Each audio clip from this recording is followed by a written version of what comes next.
Hello dears, എന്തൊക്കെയുണ്ട് വിശേഷങ്ങൾക്ക്? സുഖമാണ്, ഞങ്ങൾക്ക് സുഖമായിട്ടിരിക്കുന്നു. അപ്പോൾ നമ്മുടെ മറ്റൊരു വീഡിയോയിലേക്ക് എല്ലാവർക്കും സ്വാഗതം.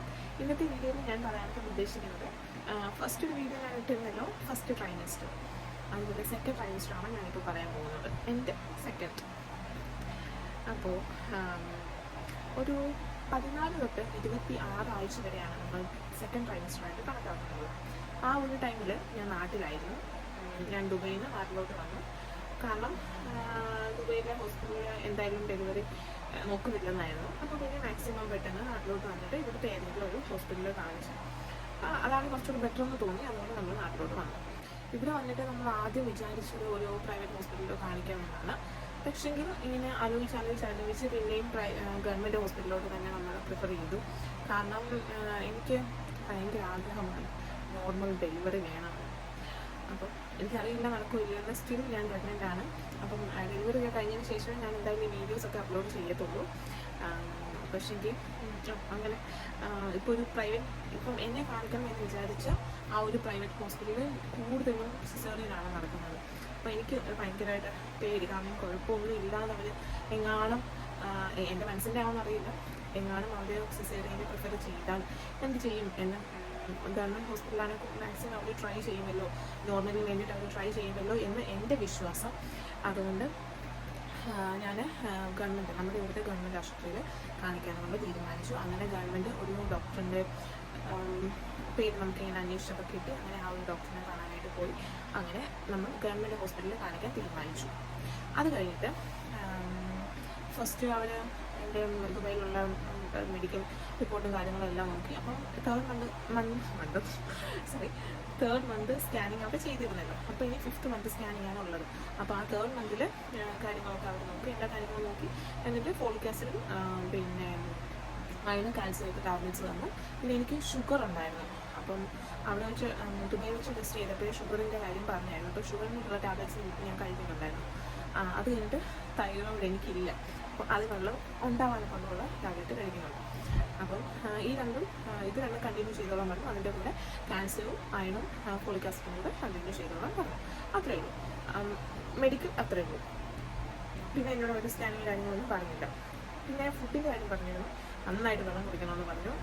പിന്നെ അത്യാവശ്യം ഫ്രൂട്ട്സ്, പിന്നെ വെജിറ്റബിൾസ്, ഇലക്കറികൾ അങ്ങനെയൊക്കെ കഴിക്കണമെന്നൊക്കെ പറഞ്ഞതിനോട്. ഫ്രൂട്ട്സ് എന്ന് വെച്ച് കഴിഞ്ഞാൽ ഞാൻ ആകെ കഴിക്കുന്നത്, എനിക്കിഷ്ടം ഓറഞ്ചും മുന്തിരിയും ആണ്. ആപ്പിളൊക്കെ കഴിക്കണമെന്നാണ്, പക്ഷേ ഞാൻ അങ്ങനെ കഴിച്ചിട്ടേ ഇല്ല. പിന്നെ എനിക്ക് ഭയങ്കരമായിട്ട് ആഗ്രഹം തോന്നി, എനിക്ക് കഴിക്കണമെന്ന് വല്ലാണ്ട് ആഗ്രഹം തോന്നിയ ഒരു സാധനമുണ്ട്. അതെന്താണെന്ന് വെച്ച് കഴിഞ്ഞാൽ ആത്തപ്പഴമാണ്. ഞങ്ങളുടെ ഇവിടെയൊക്കെ ആത്തയ്ക്ക എന്നാണ് പറയുന്നത്. ഇതിപ്പോൾ കാണുന്ന ആൾക്കാരുടെ അവിടെയൊക്കെ എന്താ പറയുന്നത് എനിക്കറിയില്ല. അപ്പം എനിക്ക് ഭയങ്കര താല്പര്യം എനിക്കത് കഴിക്കാനുണ്ട്. ഭയങ്കര കൊതി എന്ന് വേണമെങ്കിൽ പറയാം. അല്ലാതെ എനിക്ക് വേറൊരു സ്ഥാനത്തിനോട് അങ്ങനെ കൊതിയും കാര്യങ്ങളൊന്നും ഉണ്ടായിട്ടില്ല. പക്ഷെ ആത്തയ്ക്ക അതെനിക്ക് ഭയങ്കരമായിട്ട് കൊതിയായിരുന്നു. അങ്ങനെ ഞങ്ങളുടെ വീട്ടിലില്ല. അപ്പോൾ ഞാനിങ്ങനെ പലരോടും ഇങ്ങനെ അന്വേഷിച്ചു, എവിടെയെങ്കിലും ഒന്ന് നോക്കിയിട്ടുണ്ടെന്നൊക്കെ. അങ്ങനെ എങ്ങൊന്നും കിട്ടിയില്ല. അങ്ങനെ ഇരിക്കുമ്പോൾ എൻ്റെ കൂടെ ജോലി ചെയ്യുന്ന ഒരാൾ എന്നോട് ഇങ്ങോട്ട്, അവളോട് ഞാൻ ഈ കാര്യം ഒന്നും പറഞ്ഞിട്ടില്ല, കോമണായിട്ട് ഇങ്ങനെ സംസാരിച്ച് കഴിഞ്ഞപ്പോൾ എന്നോട് ചോദിച്ചു, എൻ്റെ ആത്തയ്ക്കുണ്ട്, നമുക്ക് വേണോ? മനസ്സിലൊരു 5-6 വീട്ട് പൊക്കിയ പോലെ ഞാൻ ഇങ്ങനെ എൻ്റെ എന്താ വൈദ്യം കൽപ്പിച്ചതും രോഗി ഇച്ഛിച്ചതും സെയിം സാധനം എന്ന് പറഞ്ഞ പോലെ ഞാനിങ്ങനെ ആഗ്രഹിച്ച് നടന്നതും അവളത് കൊണ്ടു തന്നതൊക്കെ എന്തോ ദൈവഭാഗ്യം എന്നൊക്കെ പറഞ്ഞാൽ മതിയല്ലോ. എനിക്കത് ഭയങ്കരമായിട്ട് സന്തോഷമായി. പിന്നെ എനിക്ക് വേണം ഞാനത് വാങ്ങിച്ചു. പിന്നെ അവളെനിക്ക് കുറേ ദിവസങ്ങളിൽ കൊണ്ടുവന്ന് തന്നു കേട്ടോ.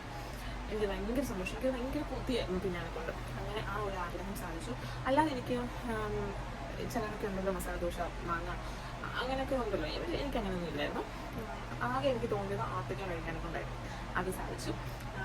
പിന്നെ മുന്തിരി കഴിക്കുമ്പോൾ എനിക്ക് ഭയങ്കരമായിട്ട് കഫക്കെട്ട് ഉണ്ടാകുമായിരുന്നു. പിന്നെ മുന്തിരിങ്ങ ഞാൻ കഴിക്കാൻ തുടങ്ങി. അത് കഴിഞ്ഞിട്ട് പിന്നെ ഓറഞ്ച് മാത്രമാക്കി. ഓറഞ്ചാണ് നമ്മളുടെ ഈ നാട്ടിലത്തെ ഓറഞ്ച് ഭയങ്കര പുളിയായിരുന്നു. ഞാൻ വന്ന സമയത്തൊക്കെ വാങ്ങിച്ചപ്പോൾ ഭയങ്കര പുളിയായിരുന്നു. പക്ഷെ നമ്മൾ ദുബൈയിൽ വെച്ച ഓറഞ്ച് അവിടെ ഇഷ്ടംപോലെ ഓറഞ്ച് കഴിക്കുമായിരുന്നു. പക്ഷെ നല്ല മധുരമായിരുന്നു. പക്ഷെ ഇവിടെ വന്നിട്ടുള്ള ഓറഞ്ച് ഭയങ്കര പിന്നെ മാരാമൺ കൺവെൻഷൻ്റെ ആ ഒരു സമയമൊക്കെ ആയപ്പോൾ ഓറഞ്ചിൻ്റെ സീസണാണല്ലോ. അപ്പോൾ ഓറഞ്ച് ഇഷ്ടംപോലെ ഉണ്ടായിരുന്നു. ആ ഒരു ടൈമിലുള്ള ഓറഞ്ചിനൊന്നും വലിയ അത്രയും പുളിയോ കാര്യങ്ങളൊന്നും ഇല്ലായിരുന്നു. അപ്പം പിന്നെ ഞാൻ കണ്ടിന്യൂസ് ആയിട്ട് ഓറഞ്ച് കഴിക്കാനായിട്ട് തുടങ്ങി. ആ ഒരു സമയത്തും ഞാൻ, അതായത് ഈ സെക്കൻഡ് ട്രൈമസ്റ്ററും ഞാൻ ജോലിക്ക് പോകുന്നുണ്ടായിരുന്നു. ഞാൻ ഇവിടെ വന്നിട്ട് ഞാൻ നേരത്തെ ജോലി ചെയ്ത ഒരു സലൂണിൽ ഞാൻ ജോലിക്ക് പോയി. അപ്പോൾ ഞാൻ ജോലിക്ക് പോകുന്നുണ്ടായിരുന്നു. അപ്പോൾ എനിക്ക് രാവിലത്തെ നടക്കും കിട്ടുന്നുണ്ട്, വൈകിട്ട് നടക്കും കിട്ടുന്നുണ്ട്. എക്സസൈസ് കാര്യങ്ങളൊന്നും പ്രത്യേകിച്ച് എനിക്ക് ചെയ്യുന്നതായിട്ട് എനിക്ക് തോന്നിയില്ല. അപ്പം നമ്മൾ എന്നും നടക്കുന്ന കാര്യങ്ങളൊക്കെ ഉണ്ടല്ലോ, അതാണല്ലോ നമുക്ക് ഇമ്പോർട്ടൻ്റ് ആയിട്ട് വേണ്ടുന്നത്. അപ്പം എനിക്കങ്ങനെ റെസ്റ്റ് എടുക്കാനൊന്നും എന്നോട് ഡോക്ടർ പറഞ്ഞില്ല. ജോലിക്ക് പോകുന്നതിന് കുഴപ്പമൊന്നും പറഞ്ഞില്ലായിരുന്നു. അപ്പം ഞാൻ ജോലിക്ക് പോകുന്നുണ്ട്, കുഴപ്പമൊന്നും എനിക്കില്ലായിരുന്നു. അവിടെ ആണെങ്കിലും നമ്മളെല്ലാവരും ഹെൽപ്പ് ചെയ്യുമായിരുന്നു. ഭയങ്കര ഹെൽപ്പിങ് മെൻറ്റാലിറ്റി ഉള്ള ആൾക്കാരായിരുന്നു അവിടെ ഉള്ളത്. അപ്പം ഭയങ്കര സപ്പോർട്ടീവായിരുന്നു. അതുകൊണ്ടാണ് എനിക്കവിടെ അഡ്ജസ്റ്റ് ചെയ്ത് പോകാൻ പറ്റിയത്. അപ്പം മാം ആണെങ്കിൽ പോലും ഭയങ്കര കോപ്പറേറ്റീവായിരുന്നു. നല്ല സന്തോഷമാണ്. നമ്മുടെ വീട്ടിലിരുന്ന് ബോളടിക്കുന്നതിനേക്കാളും ഭയങ്കര സന്തോഷമാണ് അങ്ങോട്ട് പോകുമ്പോൾ. അത് ഹോസ്പിറ്റലിൽ പോകുന്ന ദിവസങ്ങളൊക്കെ ലീവ് എടുത്തു, അങ്ങനത്തെ കാര്യങ്ങളൊക്കെ അങ്ങനെ പോയി. അങ്ങനെ സെക്കൻഡ് ട്രൈമസ്റ്റർ അങ്ങനെ കടന്നു പോയി. അപ്പോൾ ഇത്രയാണ് എനിക്ക് ഫിസിക്കലി എനിക്ക് പ്രശ്നങ്ങളൊന്നും ഇല്ലായിരുന്നു. നടക്കാനോ പിന്നെ അങ്ങനെ വോമിറ്റിങ്ങോ ഫുഡ് കഴിക്കാനുള്ള ബുദ്ധിമുട്ടോ അങ്ങനെ യാതൊരു കാര്യങ്ങളും ഇല്ലായിരുന്നു. ആകെ എനിക്ക് ഷുഗറിൻ്റെ ഇതുള്ളത് കൊണ്ട് മധുരം അധികം കഴിക്കണമെന്ന്. പക്ഷേ എനിക്കാണ് മധുരം കഴിക്കാനൊന്നും തോന്നുന്നുണ്ടായിരുന്നു. എന്ന് വെച്ചാൽ എനിക്ക് മധുരം അധികം ഇഷ്ടമാണെന്നല്ല, പക്ഷേ ഞാൻ മധുരം പഴംപൊരി പിന്നെ ചോക്ലേറ്റ് കേക്ക് അങ്ങനത്തെ സാധനങ്ങളൊക്കെ കഴിക്കുമായിരുന്നു.